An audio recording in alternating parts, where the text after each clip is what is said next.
have embedded some interactive questions, but please at any point in time, ask your questions. I think, John, you do monitor the chat box, so you'll be able to help me navigate questions that come through so I can answer.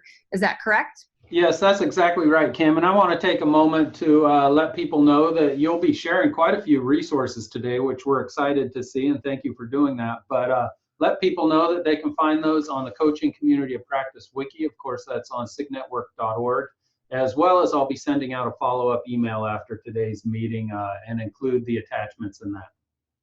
Perfect. So just a few acknowledgments. The work that MyBlissey's been doing related to coaching really wouldn't be possible without the support from Karen Ward, who many of you have also participated in webinars and heard her speak at conferences. She's the associate director for NERN and the director of CSEP, and also the MyBlissey implementation specialist. This just would not be possible without their efforts. So I wanted to start by talking about the outcomes. So first thing is, I hope to highlight some common coaching effectiveness misrules. If we really want to talk about how to look at the impact on coaching, I thought starting with some common misrules would really help frame our thinking for the rest of the webinar. I then hope that we can define the conditions necessary to measure the effectiveness of coaching. I'm going to review some samples of coaching effectiveness measures, and then I'm going to outline considerations when developing a coaching effectiveness data analysis schedule. So 4 key outcomes for our time together. Okay, let me get so in terms of setting the stage, this is really all about developing people's competencies. And when we think about the continuum of supports to build competency, I always go back to the implementation drivers and really looking at the competency driver. We've got selection. We want to choose people that already have the knowledge, skills, and abilities. We want to provide them access to high quality professional development, so training. And then we want to ensure that we're coaching people to apply what they were taught in professional development. I do see a lot of times where people's coaching systems are flooded with due to poor selection procedures, or frankly, just the right level of training hasn't been provided.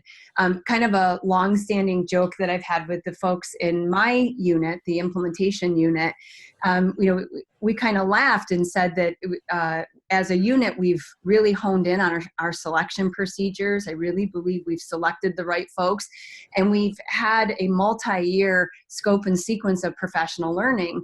So now we're at the stage where we're providing coaching to those who are working within the implementation unit, and we have a really good problem. The good problem is we've selected the right people, we've trained them well, so the need for coaching is not as significant as some of the need that we're seeing as we're supporting districts and staff within school settings. And I did laugh and I said, it's as if Anita Archer came out of doing professional learning and wanted to work in a school to actually use rewards, her curriculum, provide her curriculum materials. Anita would likely need very little instructional coaching support off a program that she's written, and she also embodies this, high quality elements of explicit instruction. And I used a behavior analogy. If Rob Horner had this burning desire to go back and be a behavior consultant or a coach, a PBIS coach, the likelihood that Rob would need significant amount of coaching is probably not that great, because it's a high quality selection. Folks already come to the table with the knowledge, skills, and abilities, and then the training can be honed in on additional pieces to help people understand the context in which they're coming in to support. So the competency driver, when we build competency, we have to think selection, training, and coaching, knowing though that each of these is integrated and can compensate. training can compensate for selection. Coaching can compensate for perhaps a less than quality selection process, or professional learning that was not high quality. But I did just want to kind of talk about the continuum of supports that we have accessible to build competency. Some of the coaching assumptions that I really just like to emphasize, because they do guide the work, is that coaching is necessary. It is absolutely necessary to develop a team or individual's competence and confidence. And the coaching function is necessary all along the educational cascade, whether you're providing instructional coaching at the classroom, you're coaching a school team, coaching a district team, or all the way up to the State Department of Ed. This function of supporting people in coaching is absolutely necessary. The focus of coaching, though, is proportionally different based on the context. If we were in the classroom, the focus is much more on the instructional practice as opposed to the infrastructure. And the higher up the educational cascade that you go, the shift is farther away from the practice, more to the actual infrastructures to support those practices from happening. And last but not least, one other assumption is that there tends to be two categories of coaching. So we've got the infrastructure and the instructional coaching. Each of those requires very different resource allocations. I see the importance of having people coach the systems and ensuring people have instructional coaching for the practices, but the amount of resources required definitely does increase when you start talking about giving people access to instructional coaching. In terms of some coaching supports, the coaching supports that are provided should be prioritized. They should be prioritized to address the most pressing needs, and they should be differentiated. So, when we look at some information that's what we would want to gather from coaches, we would want to make sure that they are outlining the focus of the coaching. Is it systems? Is it instructional? What concepts? What exactly am I coaching to? And what are the types of supports that I'm providing? And then last but not least, we would want coaches to tell us what's the intensity of their supports.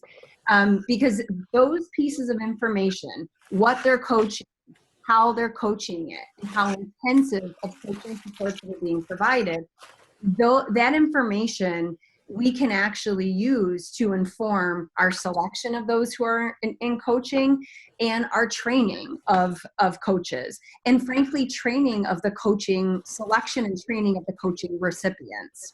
Again, I'm bringing us back to their sub-skills, the sub-skills of the confidence driver.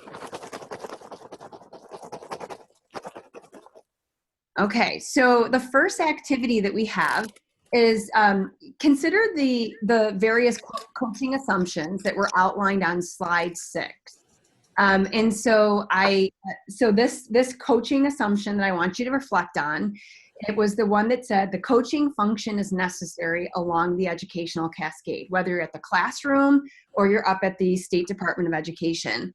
So I want you to think about which level of the cascade are you going to frame your thinking around for the duration of this call. So are you going to be thinking about classroom level coaching, coaching at a grade level, coaching at a school team level, district team level, maybe a regional team, ISD, RESA, or a State Department?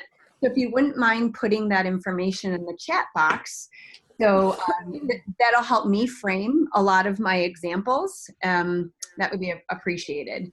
And John, I'm going to rely on you to help me navigate the chat box. Sure thing, Kim. I'm happy to. And for everybody else who may or may not be used to using Zoom chat, of course, you can toggle that on at the bottom of your screen. As well as when you're doing it, note that you can either respond to everyone or to individual people as well.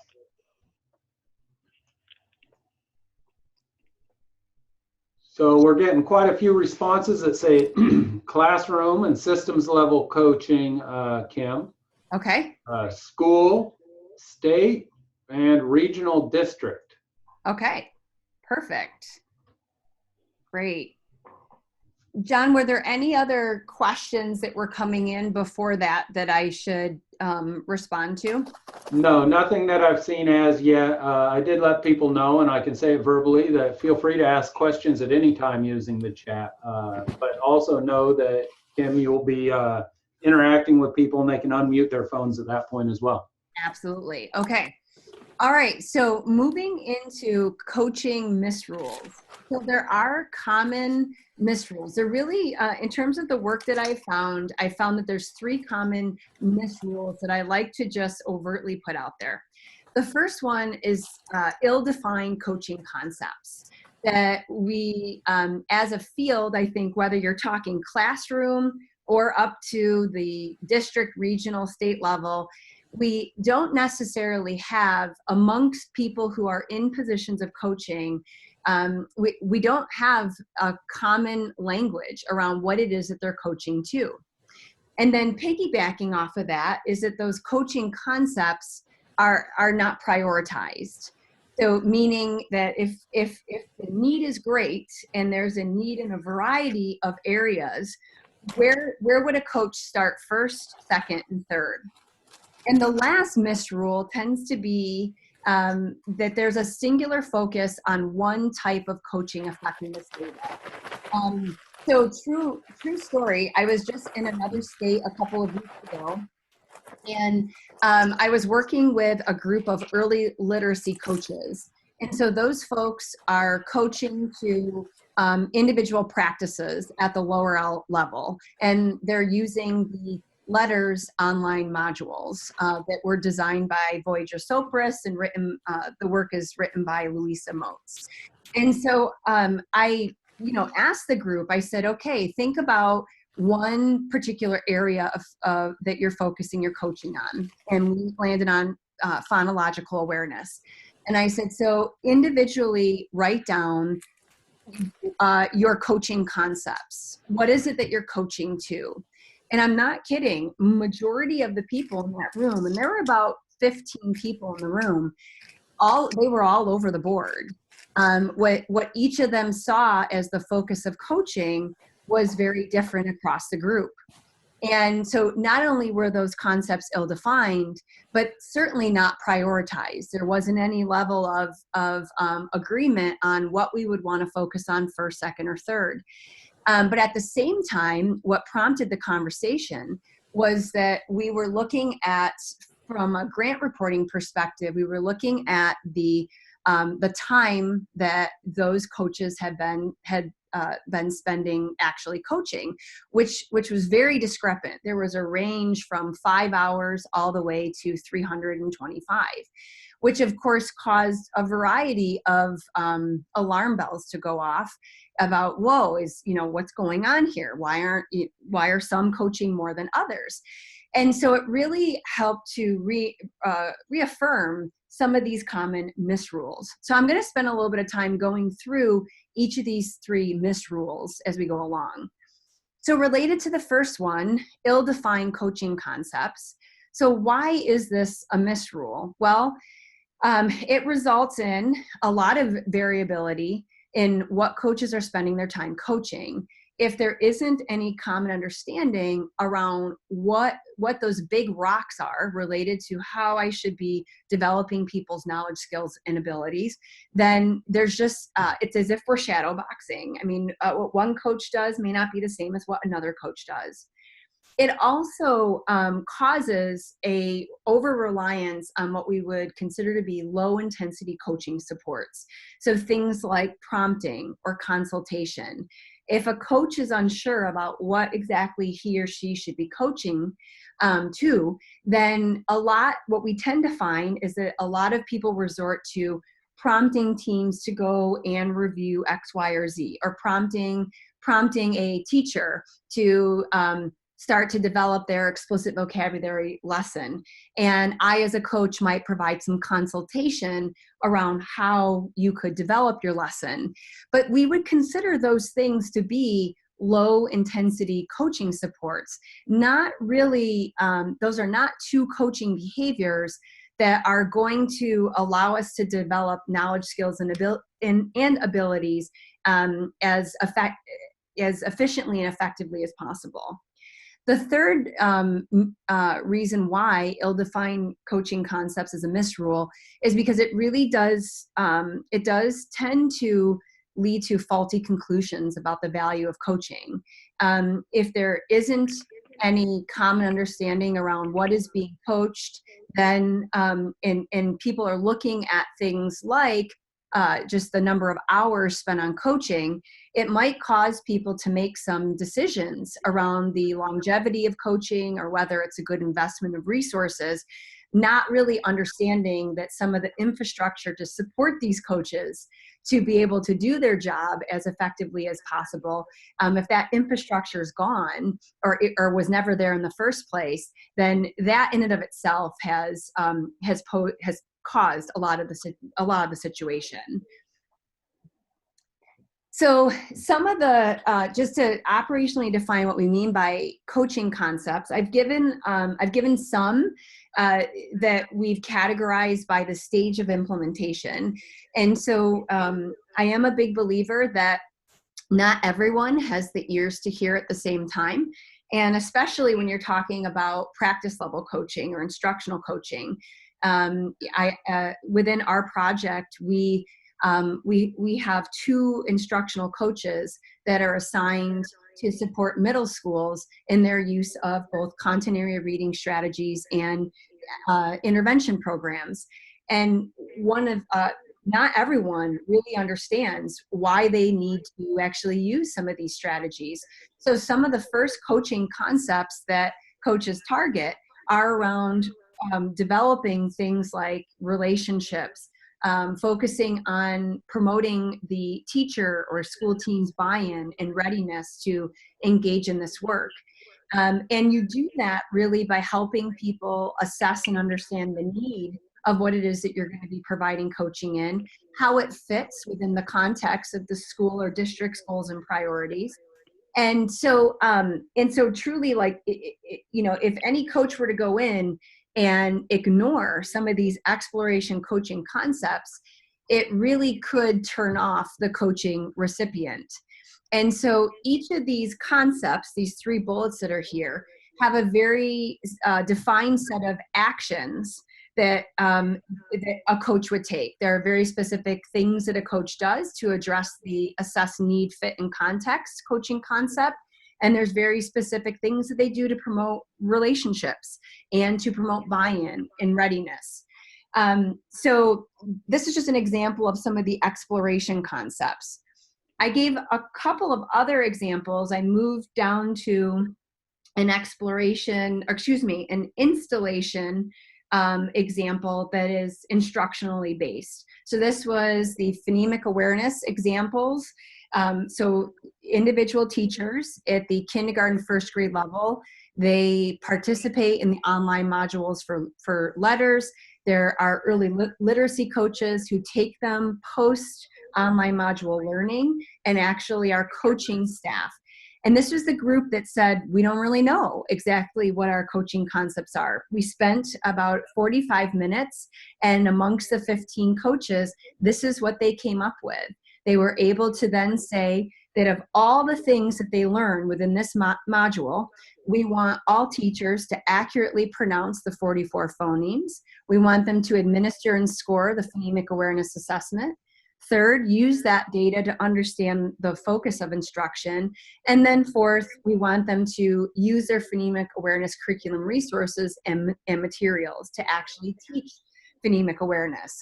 And so that really was a turning point for the early literacy coaches, because suddenly it started to frame how they're going to be able to spend their time with their coaching recipients. We had a couple of coaches that actually said, well, wait a minute, I spend most of my time working with the principal, but now that I have these coaching concepts, I need to be shifting my time with the individual classroom teachers. So again, it's hard to assess the impact of coaching if there isn't common agreement amongst what those concepts are.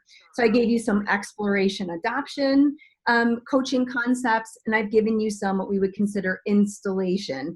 People now are more ready to have the ears to hear, and these are prioritized coaching concepts that the instructional coach would want to focus on. So getting to the second misrule, which is you have concepts, but perhaps they're not prioritized. So this is a misrule because coaches end up spending time addressing things that teams or practitioners may not be ready to tackle. So if I were a coach, in keeping with the last example, if I were coaching on phonemic awareness and I jumped right into the use of the phonemic awareness curriculum resources, but the teacher was struggling to pronounce the 44 phonemes, that really would push me into addressing things that developmentally that particular teacher wasn't ready to address. From a school level, if I'm coaching a school leadership team and their implementation of PBIS, but everyone that's on that existing team acknowledges that they don't have the right team composition, if I don't start there, but instead I'm focusing on more granularities related to school-wide PBIS, then I'm going to constantly feel like I'm fighting an uphill battle.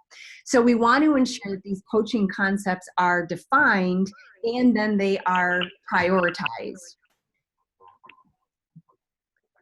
The third misrule is the singular focus on one type of data.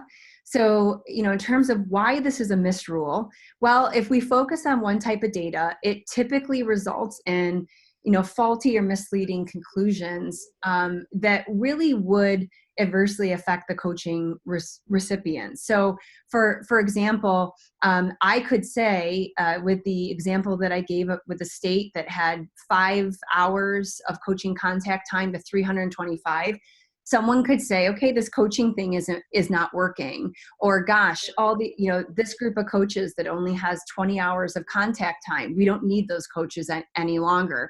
And when you think about what it takes to develop competency, to develop knowledge, skills, and abilities, a district could be making a decision to eliminate coaching funds or perhaps eliminate coaches in general. And who's going to win in that? I mean, it really doesn't result then in the practitioner or whoever the coaching recipient is to have the knowledge, skills, and abilities that they need to do their job well. So that is one reason why a singular focus on one type of data could result in, in a faulty or misleading conclusion. The second reason why it is a misrule, which I already alluded to, is it really could impact decisions on whether or not we continue allocating resources to coaching supports. So some people can make some sweeping generalizations based on one type of data, and it really could cause people to make a decision that we just can't, that it's just not necessary, or it should be targeted to certain schools or certain type of people, or only allowing certain types of coaches to continue. So I want you to think through the 3 common coaching effectiveness misrules, and I've listed those 3 here. So ill-defined coaching concepts, those concepts are not prioritized, that's the second misrule. And the third misrule is a singular focus on one type of coaching effectiveness data. So I want you to think about which common misrules do you most frequently encounter. Based on where you were thinking along the educational cascade, identify common misrules that you most frequently encounter. You can go ahead and type into your chat box now.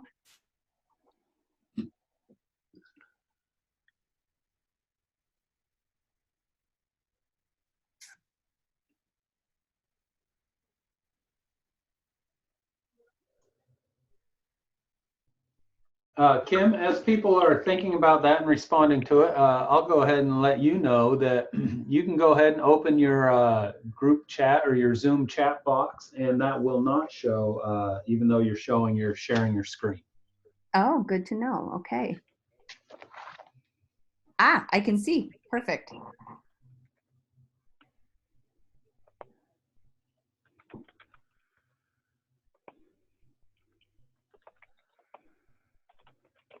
So I'm seeing folks talk a lot about ill-defined coaching concepts, and then piggybacking off of that, those concepts are not defined, or excuse me, not prioritized. So I do want to talk a little bit about some of the confusion between instructional and systems coaching at the local level, because I do think that that's very important to that local districts understand. When we typically delineate between the two, we talk about instructional, meaning that it's happening with individual practitioners in the classroom.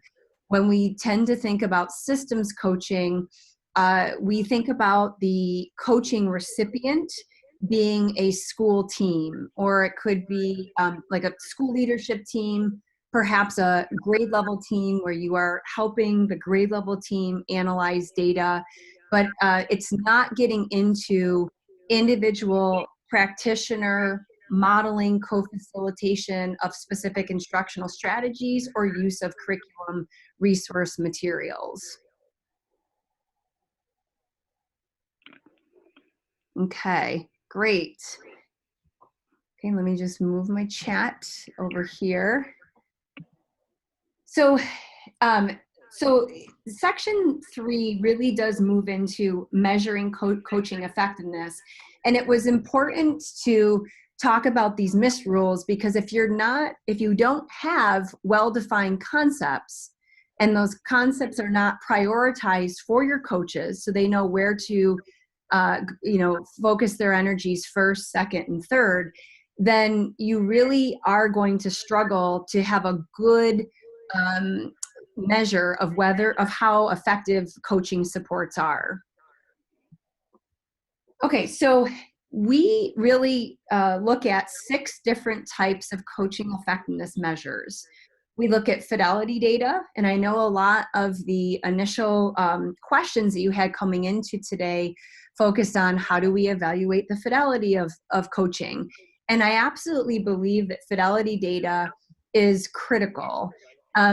One of the things that I like to add in, though, is that you can use fidelity data, especially when you're looking at evaluating the effectiveness of coaching, not just by looking at an overall total score.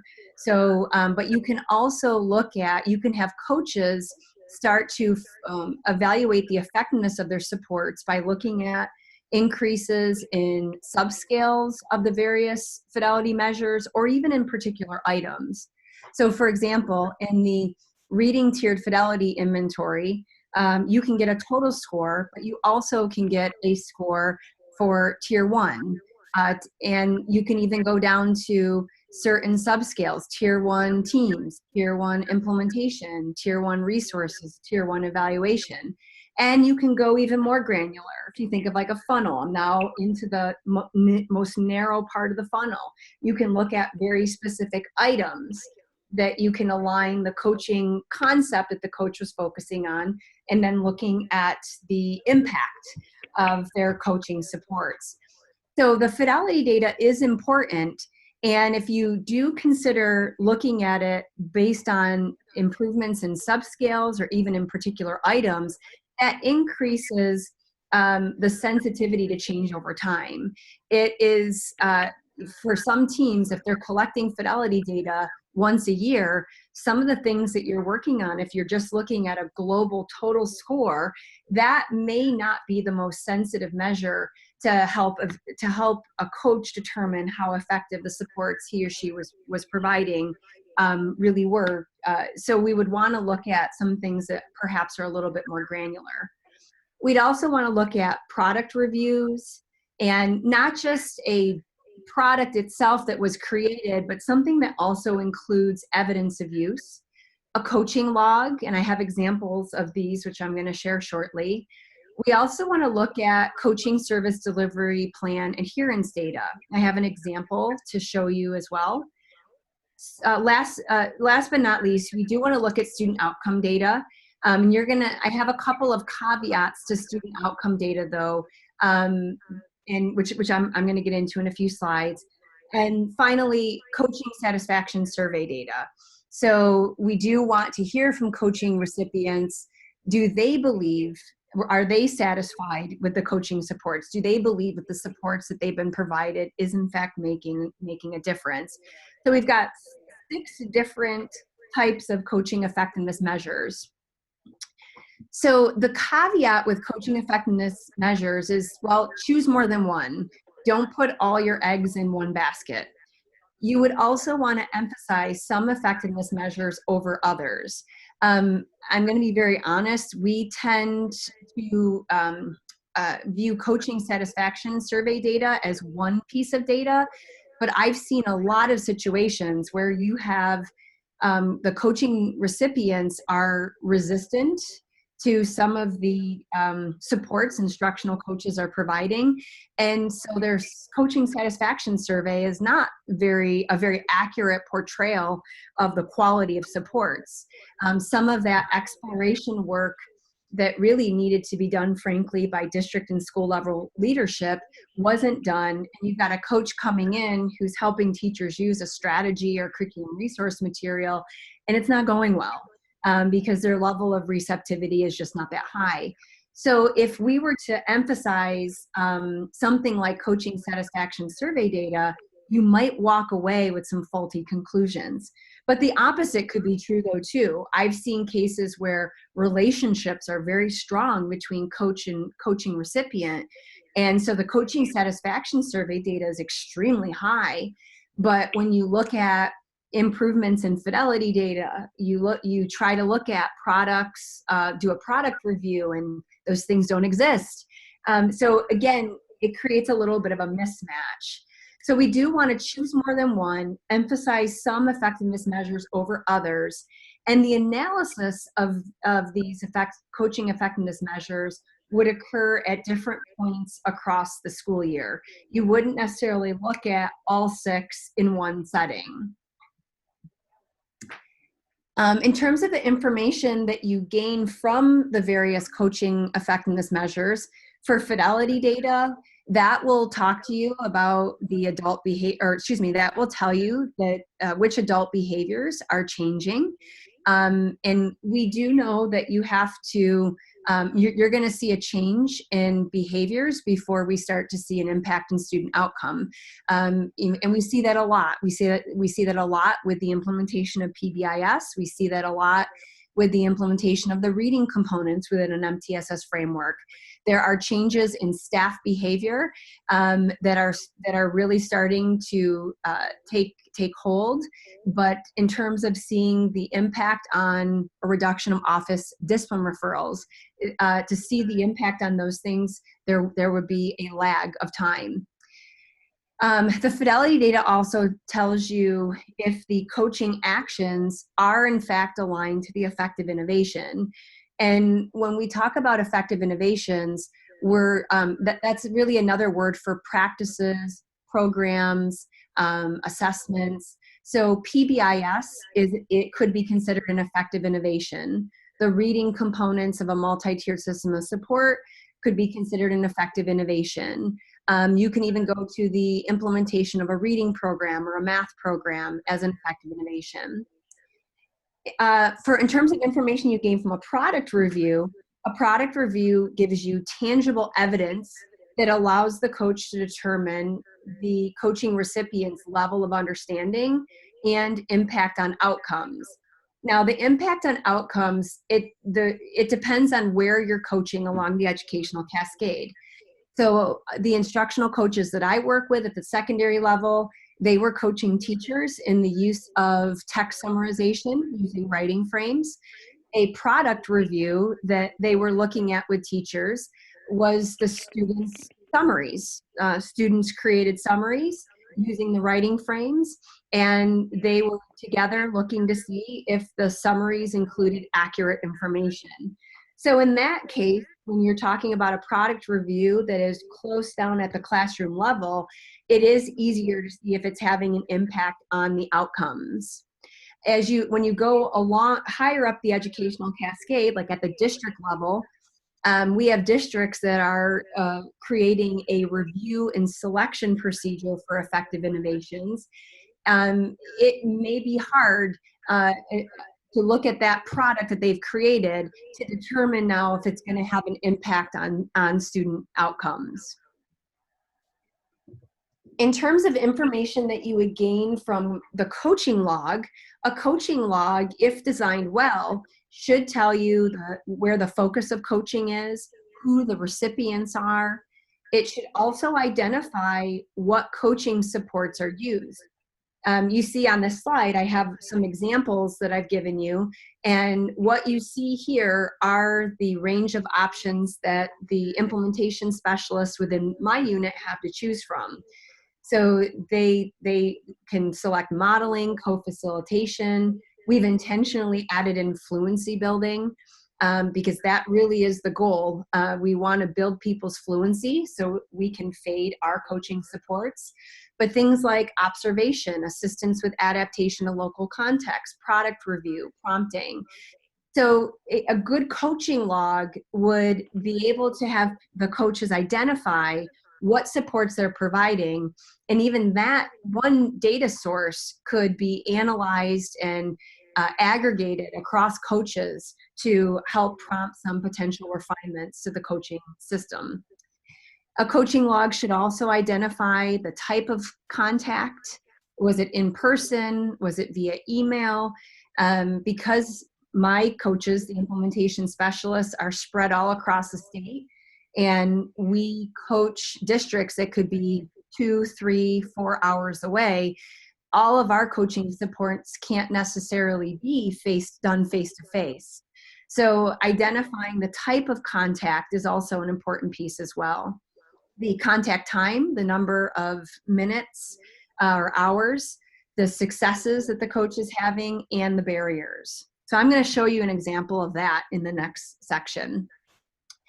For the other 3 data sources, the type of information that you would gain, well, from the coaching service delivery plan adherence data, that will actually allow you to almost do a task analysis of the coaching supports and the coach's preparation to address the area of focus. And when I say area of focus, I mean the coaching concept. The coaching satisfaction survey data, that will give you feedback from coaching recipients about perceived usefulness, relevance, and limitations of coaching supports. And then student outcome data. That would provide us with some evidence that the high quality use of the effective innovation, like the text summarization strategy, it is having a positive impact on students. So I'd like you to think about the level of the educational cascade that you're framing your thinking, okay? Which coaching effectiveness measures do you believe are most frequently analyzed and least frequently analyzed? This is an opportunity for you to type into your chat box. So what do you find people most frequently analyzing and least frequently analyzing?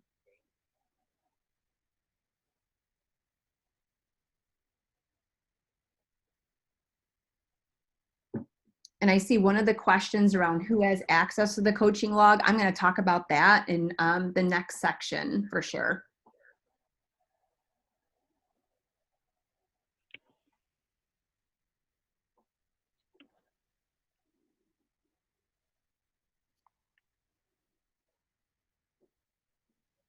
Okay, so while people are typing, I am going to pop out of here and start getting the documents up and running. So on the wiki, as John mentioned, you have access to a Google folder that has, I believe it's 6 resources. Let me grab that.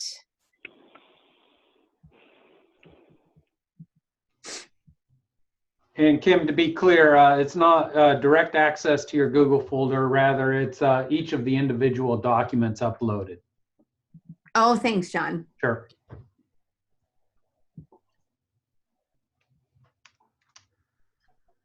Okay.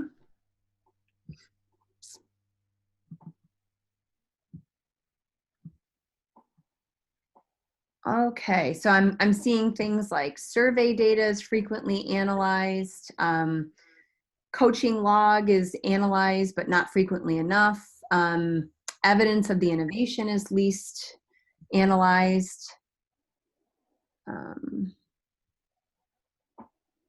Student outcome is the most productive review. Okay.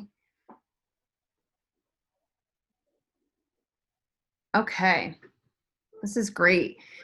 So what I pulled up on my screen is an example of a coaching service delivery plan. And this, so I tried to carry through an example at one level of the educational cascade. So because my staff are, they are coaching district implementation teams, I gave you an example of coaching effectiveness measures that are at that level of the cascade.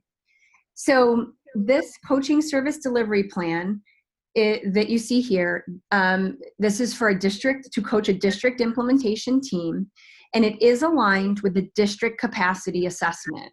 So the district capacity assessment is the measure, if you will, where these concepts are aligned. We also have examples of coaching service delivery plans. Oh, wait a minute. People said they're seeing the PowerPoint and not my Google thing. Hold on one second. It's on the Okay, can you see my screen right now? Can you see the? Okay, let me see here. Hang on. Let me do a stop share and a start share again. Hold on one second. We're all getting used to Zoom, so let's see if you can see this. Yeah. Now we see your coaching service delivery plan. Perfect. Thank you. Thank you. Okay, so what you have right now is the district implementation team coaching service delivery plan. We have these developed even at the school level. So we have some for Tier 1 PBIS. We have some done for Tier 1 reading systems. We have them done at the school level for intervention. We have combined both the PBIS concepts that you would want to see schools install and successfully use at tiers 2 and 3 with the reading concepts. We call those intervention system coaching service delivery plans. So these are all accessible. The one that I'm sharing with you is at a team level, a district team level. So you can see the 3 stages of implementation, and you can see the concepts that the coaches would focus on, bolded and numbered. And all of these concepts are ordered, and some of them have sub-bullets to further operationalize what a coach would be doing.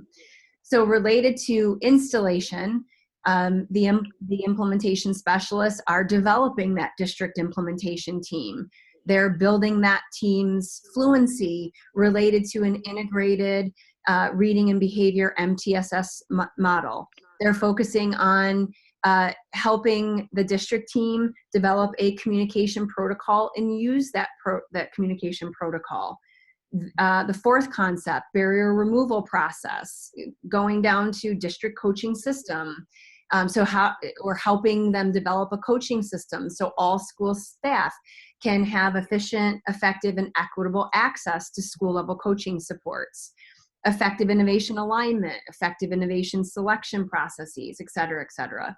So these concepts they're identified, they are prioritized, and they align with the measure. And in this case, it is the district capacity assessment. Now, for that alignment, you would look at the document that is called District Implementation Team Coaching Service Delivery Plan Cheat Sheet. Okay, now this cheat sheet, it takes each of those coaching concepts that was in bold, okay, and it identifies which DCA item it would align to. Now you can see some of them do not have a particular item associated with them. Things like relationship development or promoting buy-in and readiness. And that does kind of make sense, because regardless of what your Fidelity tool is, the Fidelity tool relates to the use of the effective innovation. these exploration, adoption, coaching concepts are getting the coaching recipients' ears open to hear and learn about how to use the effective innovation. So it shouldn't be a surprise then that some of those pieces around relationship development and buy-in and readiness, there is not a lot of alignment with the fidelity measure. But as you keep scrolling down, you can see where we have continued to align based on the coaching concepts and the items in the district capacity assessment. Now, the third column that you see here, it takes our professional development content and additional resources, and it lists it here for the coach to access. So related to installation coaching concept 1, that is the district implementation team development, and we add a little bit of verbiage around what that means. It relates to the DCA item 4, and if a coach needed to go back and access the content or the PowerPoint and any resource materials, they would go to module 4 of our district implementation team installation series on our website. So again, this is a nice tool for a coach to be able to say, okay, if I am focusing on a barrier removal process, instead of looking at the overall growth in the district capacity assessment, I'm going to hone in on the 2 items where of the fidelity measure of the district capacity assessment. I'm going to hone in on those 2 items to see if we've made any changes. Okay. So now let me go back out, show a couple of other things here. Oops, hang on a second. I wanted to do. Okay, so now I'm going to go into the coaching service delivery plan. Okay, so everyone should see a Google document. John, can you see a Google document right now? It says district. Yep. Okay, perfect. Looks great. Okay, so right after teams assess using the district capacity assessment. So if you're thinking about school level implementation, and let's say you're focusing on PBIS, the comparable analogy would be after a school leadership team assesses using the school-wide PBIS tiered fidelity inventory. You would then get the coaches together to analyze that data, and they would identify at least 2 concepts, and those concepts are taken right from the coaching service delivery plan that they are going to flesh out. So in this case, I have the DCA is administered twice a year. It's administered in the fall around August, September, and in the winter in January. And this particular implementation specialist, her first coaching concept is on a communication protocol, and she immediately identified which items of the DCA it aligns to. And she has analyzed the need, like what is preventing the district implementation team from getting this done? Is it a can't do or is it a won't do? And then she's outlined really a task analysis of what she has to do in order to, what she believes needs to happen in order to get this concept solidly in place, okay? And then she identifies the frequency to which she's going to be coaching to it and the preparation needed to be able to actually carry through this level of coaching support. She's also identified how she's going to provide feedback, the timeline for that feedback, and she's listed the various coaching effectiveness measures that she's going to analyze to see if her coaching supports were effective. Now, I'm showing you a district example, but even in our supports to school level coaches during data review, when our school level coaches come from partnering districts, we have them develop their own individualized coaching service delivery plans for their school leadership teams. So this isn't just an example that's created for a district level. We really are applying this learning at lower levels of the educational cascade. So this is something that is done right after the team completes the assessment, this capacity assessment, and the coach not only did she fill it out, but she opens it up and identifies which of these actions have been completed.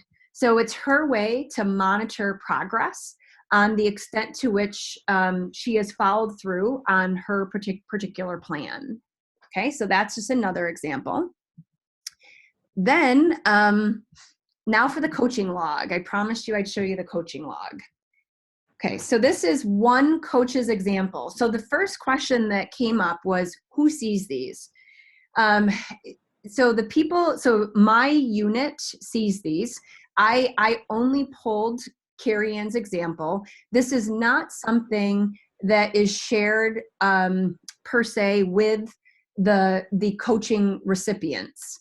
So within my unit, I have 11 coaches, and there is usually a tab for each one of those folks.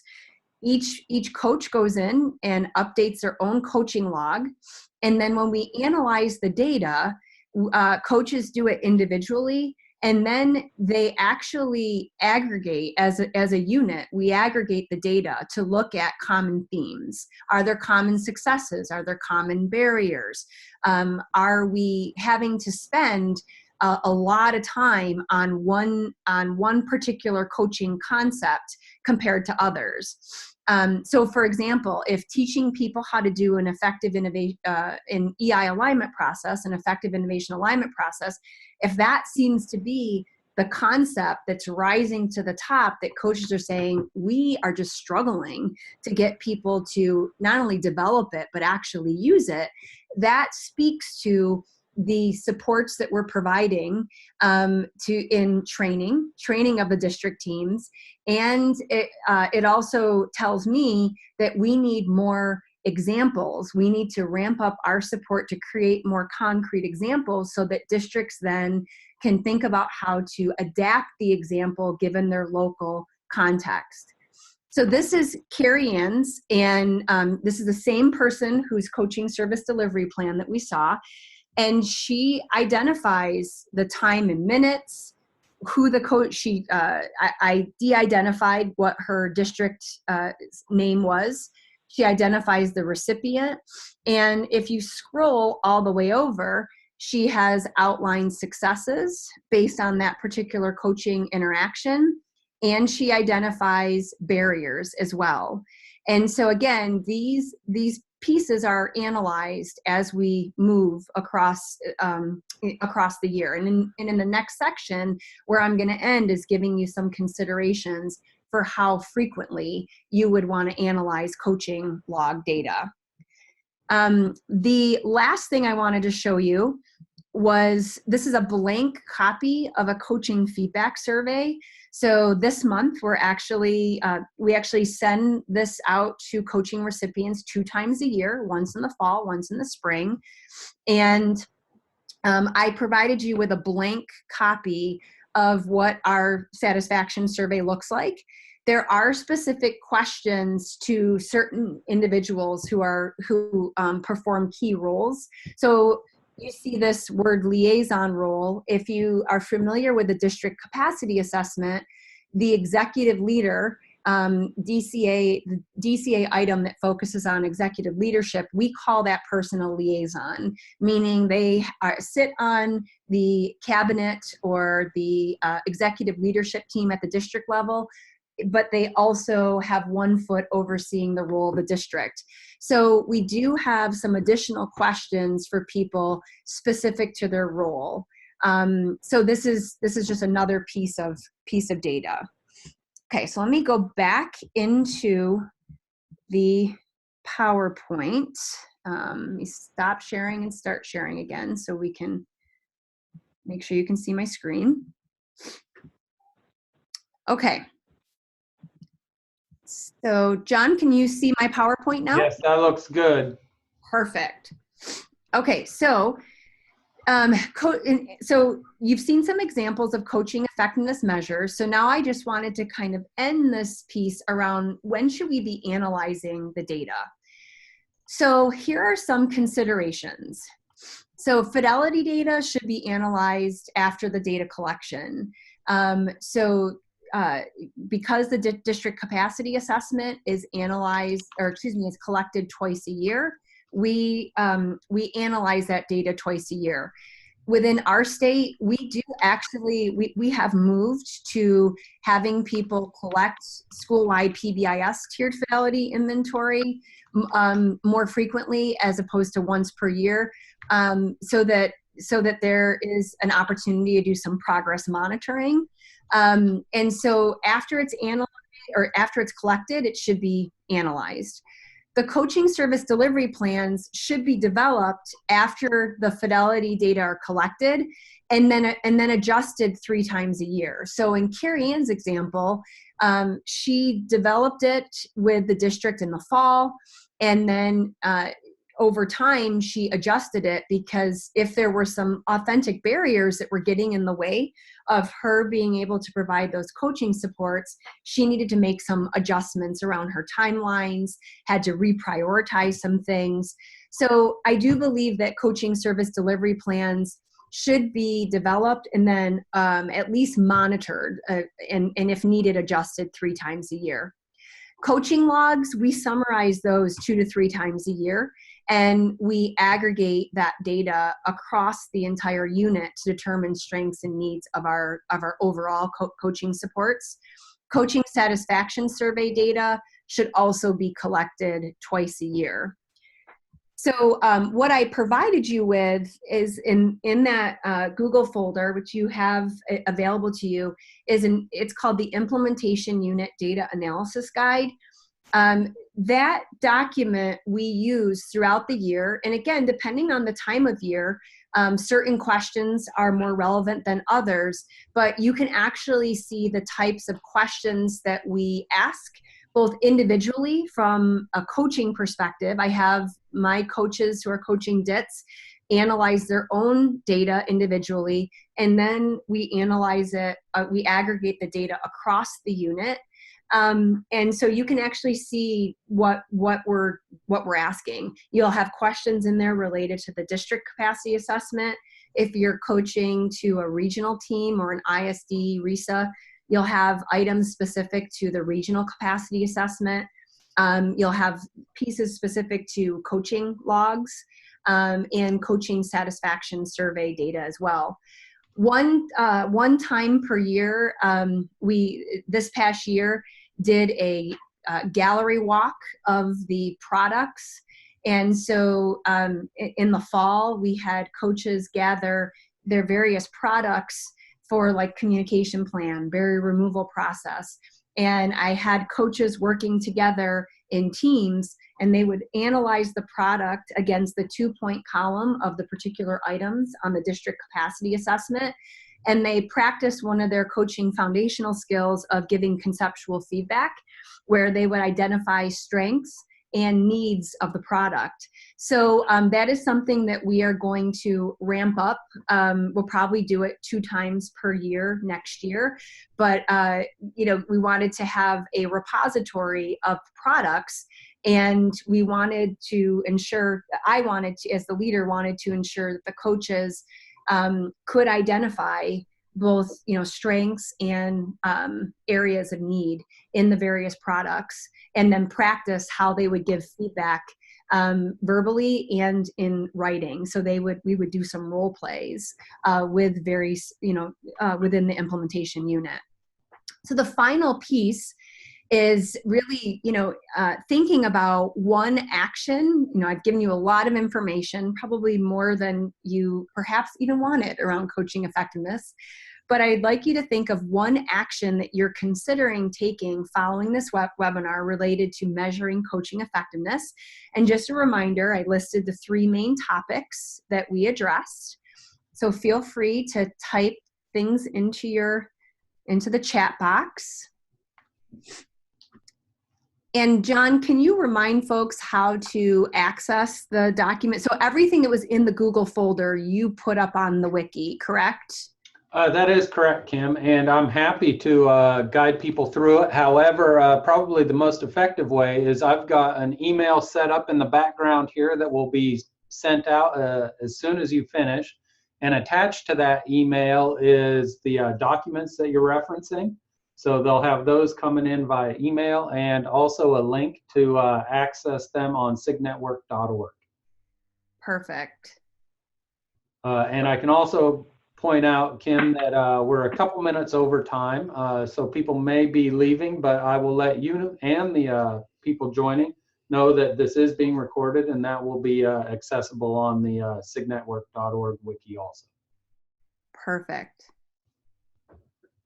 Okay, so I'm seeing defining coaching concepts at relevant layers of the educational cascade, and you know, and you have my contact information at the end here. So if there is anything that I can get you, please don't hesitate to email me.